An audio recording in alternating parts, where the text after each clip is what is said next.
do want to talk about the importance of being a mentor, and in this case, a mentor to our children. I talk to friends of mine. I talk to, my wife frequently. I talk to my parents. And, we all talk about how things have really changed growing up ourselves as children, has changed from today. Unfortunately, sometimes I think young people today feel that they have to be their own parent, have to be their own leader, excuse me, and in many cases have to be their own teacher. And I'm not sure where that comes from, other than we as adults have failed them. Yep, I said it. We failed them. And I remember growing up way before I think the word even mentorship even came in existence.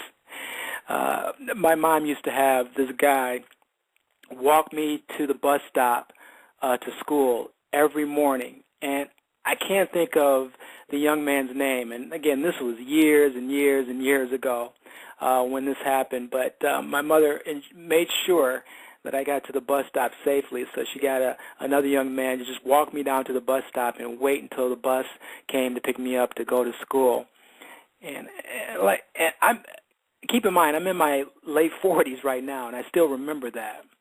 And while I can't really remember or tell you what we talked about, myself and the young guy, what we talked about on the way to the bus stop, it's an experience that obviously resonated with me. As I mentioned, I'm in my late 40s, and I still remember that experience of being walked to the bus stop. And like I said, I don't remember the conversation. I can't even remember the kid's name who used to walk me to the bus stop. But again, with that experience, it's always resonated with me up until this point. And so now, with experience and the love and the discipline, and importantly, with the support on top of, being walked to the bus stop that my parents provided me while growing up, I truly feel I was blessed. I always had parents there who, pushed me, supported me, loved me, and really tried to help me get through life and growing up and being the type of person I am today. And like I said, I really feel blessed to be provided that opportunity my whole entire life. But in reflection, however, I think there are children out there who do not have that type of support or advantage. And I'm always thinking, how can we get to them? How can we get to these kids? And full transparency, I'll say about 4 or 5 years ago, I really didn't care too much about this subject. And it's not to say that I didn't have a heart for children going through life without some sort of guidance, mentorship, or mentoring or leadership. I just had this mentality that, it's not my problem. And hell, I have my own problems. And I can't tell you what my epiphany was, but I can only say that I really became tired of feeling sorry for myself and the problems that I was going through. And even still to this day, everybody has problems and I have problems. And I thought to myself, I'm really being selfish in my thinking. And so it wasn't anything, folks, that pushed me to become a mentor or pushed me to, even have a drive in my life to really help others, and in this case, helping younger people, other than the fact that I really just became somewhat frustrated by always sulking and always, going back feeling sorry for myself about things that that I've been going through or that I have been going through in my lifetime. And I've always thought to myself is that I really need to spend more time not only working on those things, but if I can exert a little bit more energy in helping others, guess what? It's probably going to boomerang back to me and help me in return. I remember Richard Pryor, and I'll never forget this statement and saying, I guess. Richard Pryor used to say, when he was going through all his problems, he used to say to himself, "Why me?" And then he'd answer, "Why not you?" And for some reason, I can never forget that exact comment. I'll never forget it because it sums it up for me in that you can't be that selfish and thinking you're the only one on this planet with problems. And as soon as you completely understand that, a burden does lift off of your shoulder. So I made it a focus to reach out and help others because guess what? In turn, as I mentioned, it helps me. And going back when I think our most vulnerable of those who need love, support, and leadership and mentorship is children. The children come to mind when I look at the humans, or at the smaller humans that have the most risk and are at the most risk of not having love and support and leadership. Children come to my mind all the time. So I've said on many occasions that mentoring not only helps the recipient, but it's a boomerang effect because it comes right back to you as a mentor. And as discussed on this program last night, there is a leadership quality that exists in the mentoring process that goes far beyond just this, corporate theme. I think when we hear the word leadership, we go back to, this type of corporate vibe or setting. But there is a life leadership vibe that is so impactful that it's really hard to explain. If you've always thought about being a mentor to our youth, as evident from last night's program, as we discussed, there are many agencies that do great work, like Big Brothers and Big Sisters, that can help you in the process of officially becoming a mentor. However, in the end, it's your decision and just you saying, okay, I'm going to do this, and do it.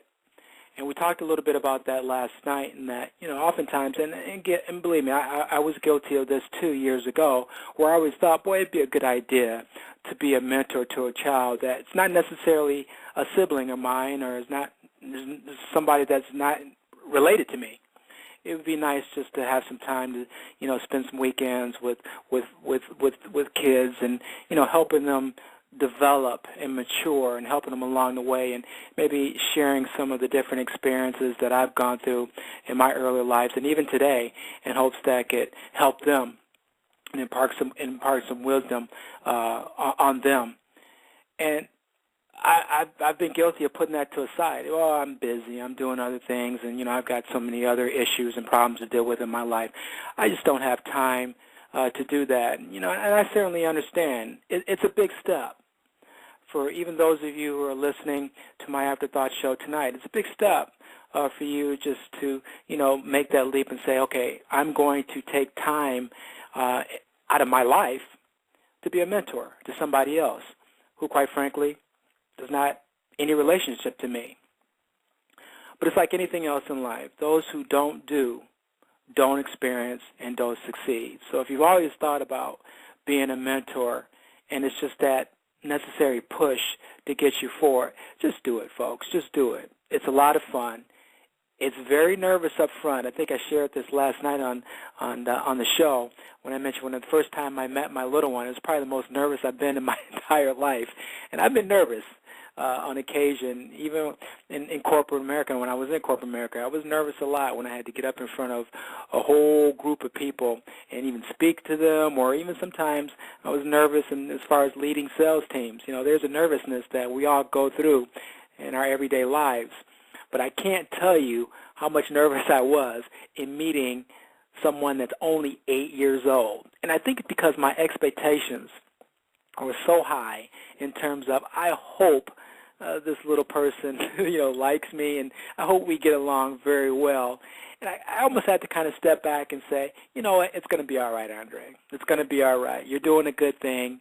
You're helping, this person out. You're helping this child out. But guess what? This child is going to be helping you out too as well. So it took a little bit of talking to myself to kind of calm my nerves, before that first introduction to my little mentee, or what they call in Big Brothers Big Sisters, my little. But it was a great experience that first time meeting them, and you'll have that first great experience meeting your little one too if you do decide to become a mentor. Ursula brought up an example last night. There are mentors within their organization, Big Brothers Big Sisters, that have been mentors to their littles or mentees for years, and have watched them go through this maturation or maturity process, and it's just become the biggest thrill. Whenever, you can start, mentoring a child, let's say at 8 years old, and then you could be with them and watch them graduate college, that's got to be the biggest thrill in the world. And to me personally, and I'm speaking from me personally, I can't think of anything else that's most fulfilling than helping and supporting a child in need of guidance through that entire process and watching them grow up. Because you can say, in some sense, you had some, you had some support, some help in that, in helping them through that process. And I know Ursula had mentioned on a couple of occasions last night, once the little one was now become a big one and graduated through college, they reflected back as to how much help they received from their mentors. So it's huge. It's huge. And again, I go back and say it's not only helping the child, but it is an unbelievable, fulfilling feeling how it helps you personally. And it really moves you away from thinking about, your life doldrums and, problems that you go through in life, because you've made an impact on someone else's life. And in this case, most importantly, you made an impact on the child's life.